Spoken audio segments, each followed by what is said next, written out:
Hello and welcome back to the channel. Thank you so much for watching. Thank you so very much to the sponsors. I truly appreciate your kindness and generosity in supporting the channel. Another video about books, and I have left two books at the end. The one, of course, is The Grandmaster of All, and the other one is The Grandfather of Nautical Fiction. And I'm not sure in what order to begin with the two. Probably we'll start with Patrick O'Brien's, because this is the one that everybody knows. And that is universally recognized as the absolute masterpiece. The example, this is the golden etalon, the golden standard of what nautical fiction should be like. It is what everybody aims to achieve and what 99.9% of the scribes writing nautical fiction actually fail to achieve. And in these videos, I never addressed the numerous books that have sprung on Kindles, self-published, some of them utter garbage, some of them small garbage, but virtually none are really worth following. Oh, I take this back. There is a series out there. The titles at the moment escape me, but they deal with the 7 Years' War rather than the ever-present Napoleonic War. And yes, there are some oddities. The main character, of course, is from the colonies of North America, but they are fairly well researched. He may not be a genius writer, he may not be a particularly talented writer, but so far I have read 2 of the books. I have begun the 3rd, but have gotten nowhere close to completing it yet, simply because I don't have the time, but I likely will finish that one. Carlisle was the name of one of the characters. I'm sorry, at the moment I'm drawing a blank. So there, at least, the value of that book is that it is something different from the Napoleonic period. And God bless him for that. I hope he has high success with his novels and continues writing this different period, because the field of Napoleonic naval fiction is grossly overcrowded. And with all the available literature out there, you would think that they would have done at least halfway decent job of reading even some good secondary source historical books to acquaint them with the period, but no, why bother? So you see all the oft-repeated nonsense over and over and over again. So yes, I have wasted some money buying some of these. I have never finished them. I will not list these because I don't want to offend the authors and destroy their chance of numerous followers, and also because misery loves company. If I have misspent my money on this, by God, I want you to do it too, and to suffer for it the way I have. So, more seriously, returning to O'Brien, what can be said? O'Brien is literature. O'Brien is just not some genre scribe. He is a true poetic writer. I am hard-pressed to think which part of his books I like most. For most people, oh, there are not enough actions. Yeah, usually there is one large-scale battle in the novels. But that is, I do not find this to be detrimental to the book, quite on the contrary. First and foremost, it is the language, the richness of the language of O'Brien that attracts me to his books. He's the only one who is truly literate of all the writers. He manages to leave you with the impression of archaic language as spoken in the time of Jane Austen. He has been described often as the Jane Austen of nautical fiction of the period. He leaves you with this impression, while nevertheless his language is readable and relatable by 21st century readers. And that, I think, is the masterpiece. He also is phenomenally good at describing sailing and handling the ship And I strongly suspect that he has gone through many of the books that on this and the sister channel we have been talking about very frequently. From Lever through the different manuals of seamanship of this period, they all explain this, but O'Brien clearly knew where to check, how to borrow, how to use them. Just as with Forrester, many of the actions, if not all of the actions, are actually based on historical fact, and the description of the actions are real.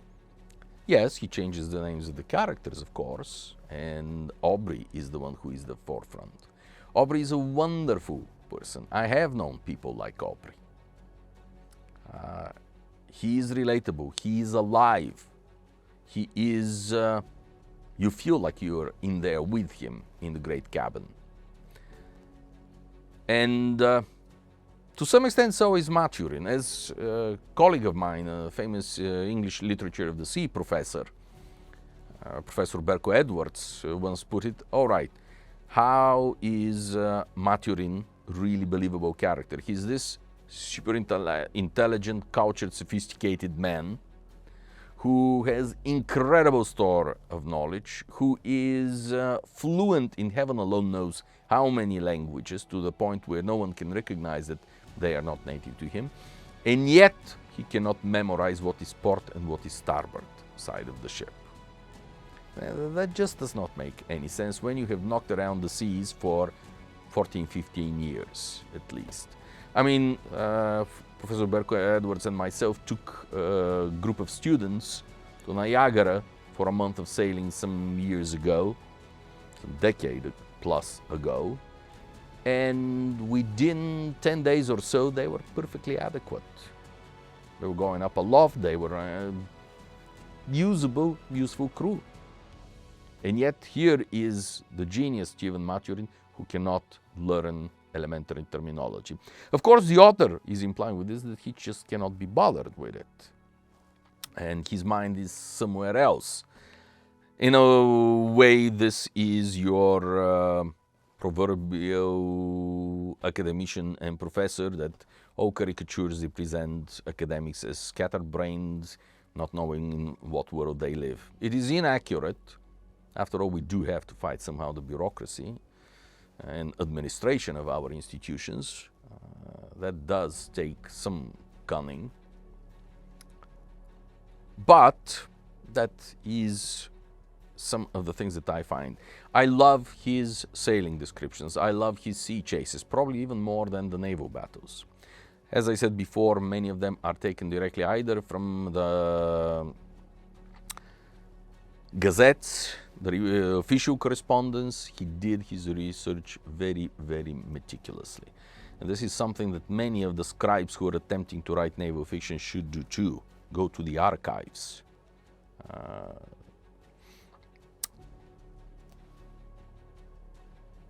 Without parallel.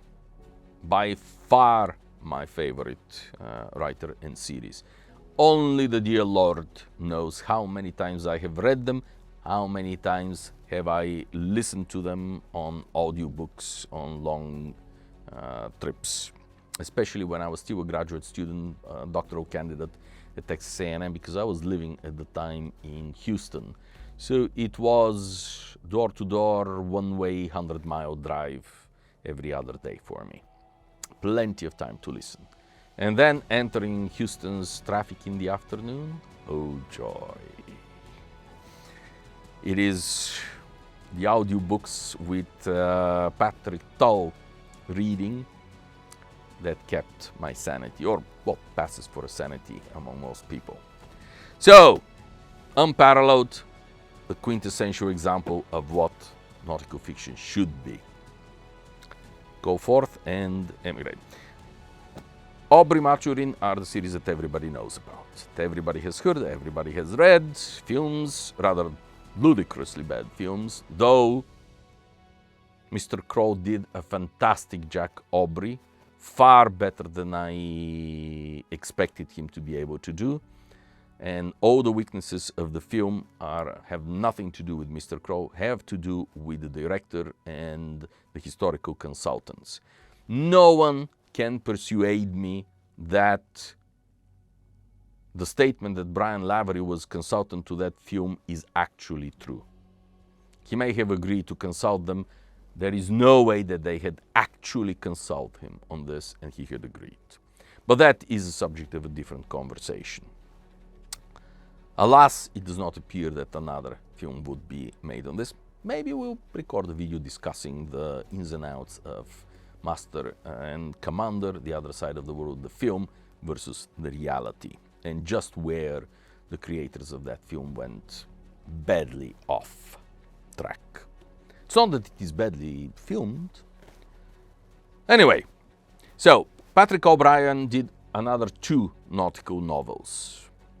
Less famous than the Aubrey Maturin series, maybe even less, slightly less technically nautical sailing, but they are dealing with the famous voyage of Lord Anson around the world.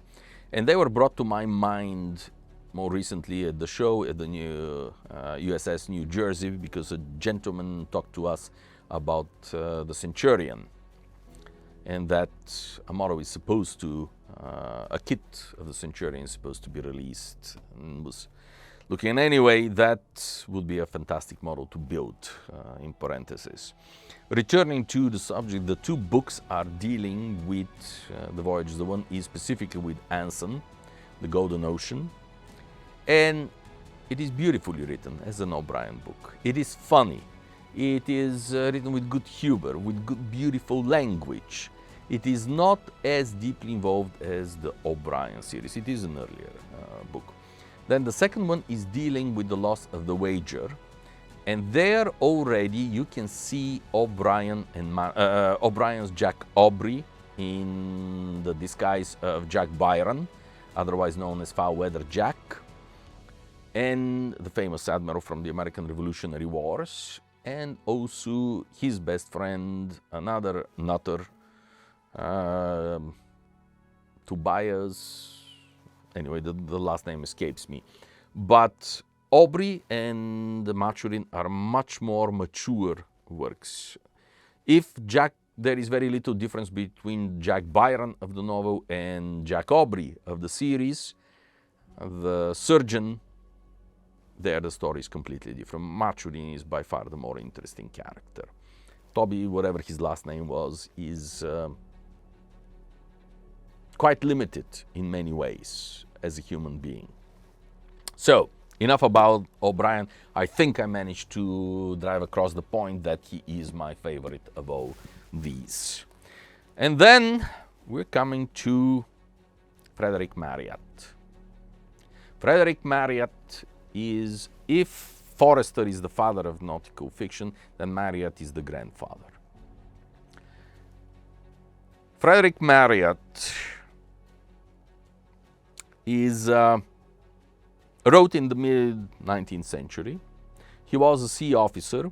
He began his career during the Napoleonic Wars, and his introduction to sea life and to sea battles were under none other than the famous Lord Thomas Cochrane, the role model on which Jack Aubrey is really based.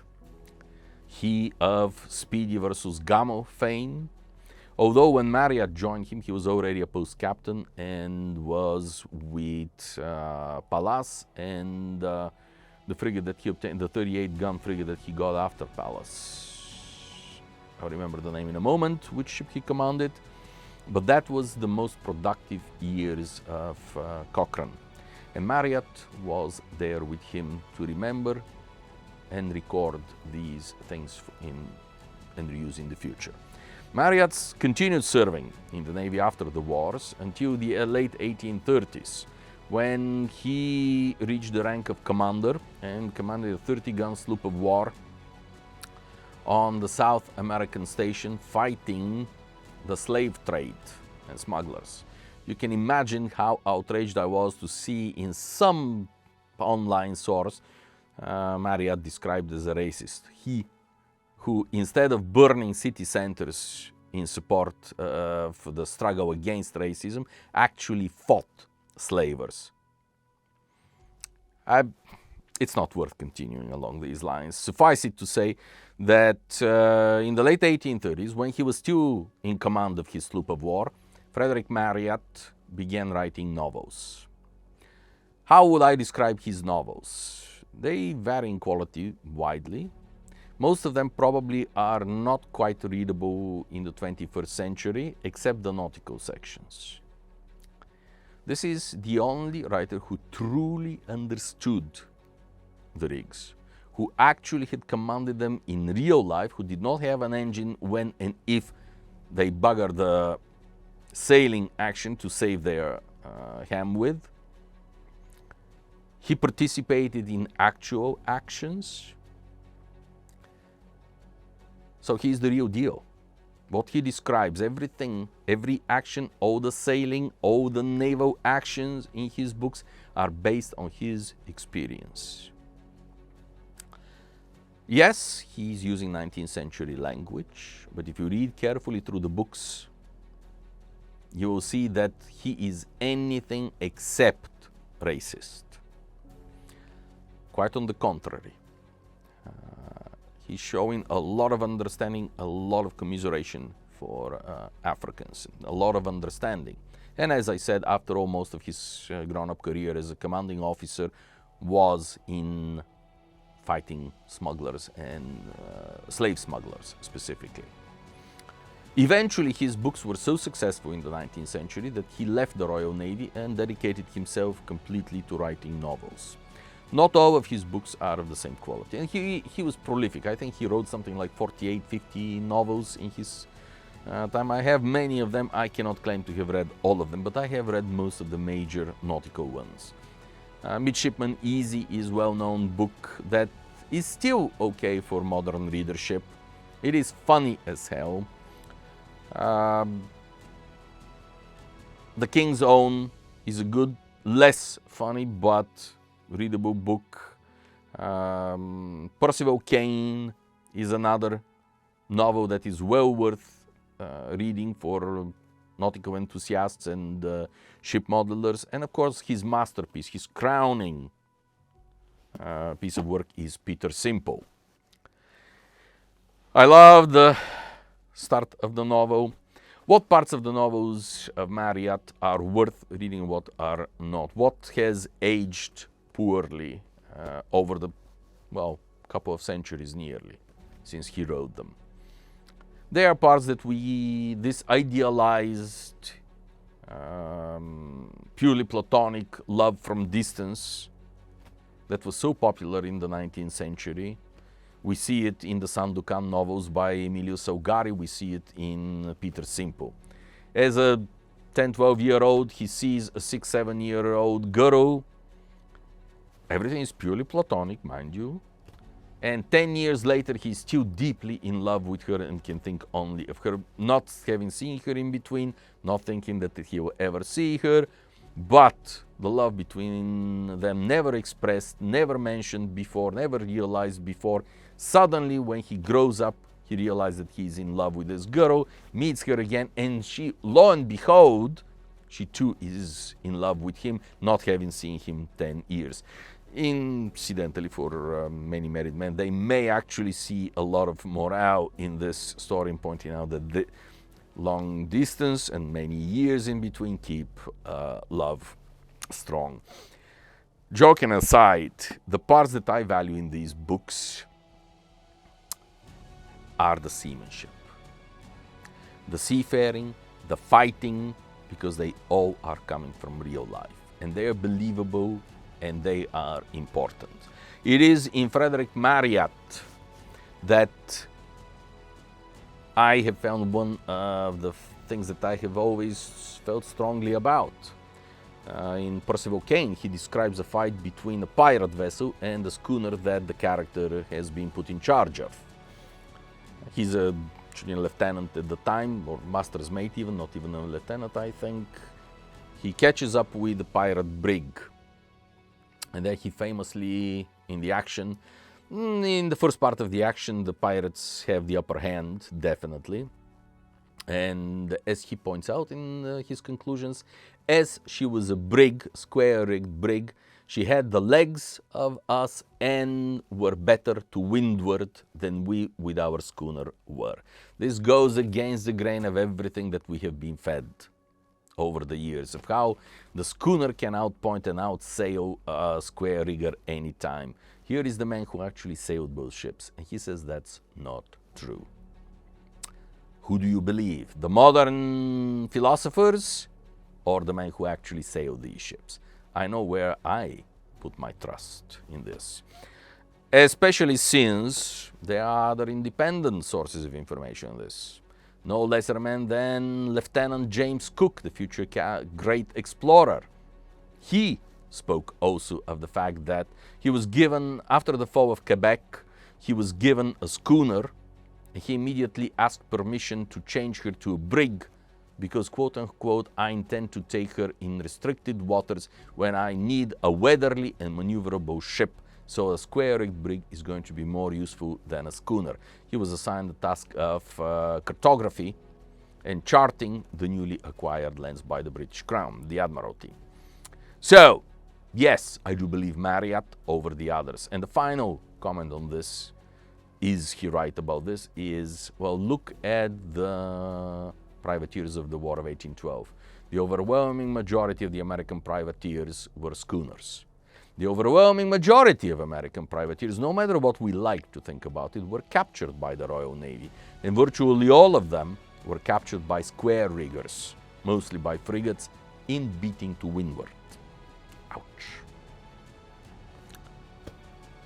So, in this respect, Marryat is well worth reading. Most of his books are funny. Many of his characters border between the comical and the farcical, quite intentionally, including the main character. The main characters are always noble and kind, but usually somewhat thick in the skull, and not to put even daft. I mean, there is a reason that his best-known people, the character is called Simple. That is a generous description of the character. But it was one of the most successful books of all time. And it should be pointed out that this is a book that gained him access to King William IV, otherwise known as the Sailor King, who as a young prince had served in the Royal Navy during the years of the American Revolutionary War. So famously, when he was granted an audience with King William IV for dinner, and he was asked who is to be announced before entering, he said, "Tell His Majesty that Peter Simple has arrived." With this, ladies and gentlemen, I wish you top of the day. Thank you so much for your sponsorship. I really appreciate your comments, like, subscribe. Thank you for the generosity. Under the video there are links to many of these books. I hope you enjoy them. I hope they are of some use to you. And I hope you see the beauty in them that I have seen. Will this be my all-time favorite book? No, but I have read it about 5-6 times by now. So definitely worth it. Thank you so much, and I'll see you some other time. Goodbye.